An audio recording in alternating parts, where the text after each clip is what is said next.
রাজ্যের কৃষি ও বিপণন দপ্তরের মন্ত্রী বেচারাম মান্না রবিবার সকালে পুরুলিয়া জেলার নিয়ন্ত্রিত বলরামপুর বাজার পরিদর্শন করলেন। পরিদর্শনের উদ্দেশ্য ছিল বাজারের পরিকাঠামোগত উন্নয়ন, পরিষ্কার পরিচ্ছন্নতা ও নিরাপত্তা ব্যবস্থা পর্যালোচনা করা। শনিবার বাঘমুন্ডির সুইসার পর মন্ত্রী এদিন 10:30 নাগাদ বলরামপুর বাজারে প্রবেশ করেন। এলাকার কৃষক ও ব্যবসায়ীদের সঙ্গে সরাসরি সাক্ষাৎ করেন। এ সময় কৃষক ও ব্যবসায়ীরা তাদের সমস্যার পাশাপাশি বাজারের সম্ভাব্য সুযোগ সুবিধা নিয়ে আলোচনা করেন। মন্ত্রী বাজারের স্টল পুনর্নির্মাণ ও বিতরণ বিষয়ে বিশেষ নজর দেন। বহুদিন আগে নির্মাণ হওয়া স্টলগুলো আসন্ন পুজোর আগে সরকারি নিয়ম অনুসারে বিতরণের নির্দেশ প্রদান করেন। পাশাপাশি বাজারের পরিচ্ছন্নতা ও নিরাপত্তা সংক্রান্ত অভিযোগ লিখিতভাবে জমা দেওয়ারও পরামর্শ দেন। পরিদর্শনে উপস্থিত ছিলেন পুরুলিয়া জেলা পরিষদের মেন্টর অঘোর হেমব্রম, জেলা পরিষদের সদস্য গৌতম মাহাতো এবং বলরামপুর পঞ্চায়েত সমিতির সভাপতি কাল্লাবতী কুমার প্রমুখ। মন্ত্রী বৈঠকে জেলা মার্কেটিং অফিসার ও স্থানীয় জনপ্রতিনিধিদের সঙ্গে আলোচনা করে বাজারের উন্নয়নের বিভিন্ন দিক খতিয়ে দেখেন।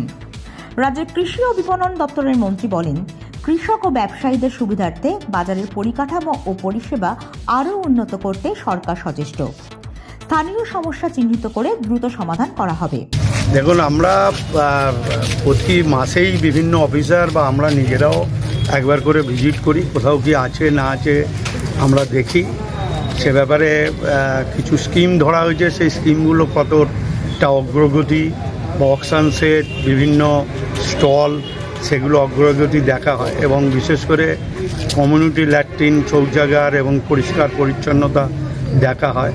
সেগুলো আমরা বছরে আমি নিজেও একবার দুবার আসি এবং অফিসাররাও আসে। আজও এসেছিলাম একদম সারপ্রাইজ ভিজিটে, দেখে গেলাম যেগুলো প্রয়োজনীয় দরকার রয়েছে সেগুলো নিশ্চয়ই আমরা যে পূজার মধ্যে যেন 1 মাসের মধ্যে ডিস্ট্রিবিউট হয়ে যায়। গ্রাহ্য রয়েছে, সেটা যাতে পরিষ্কার হয় সেটা আমরা দেখে।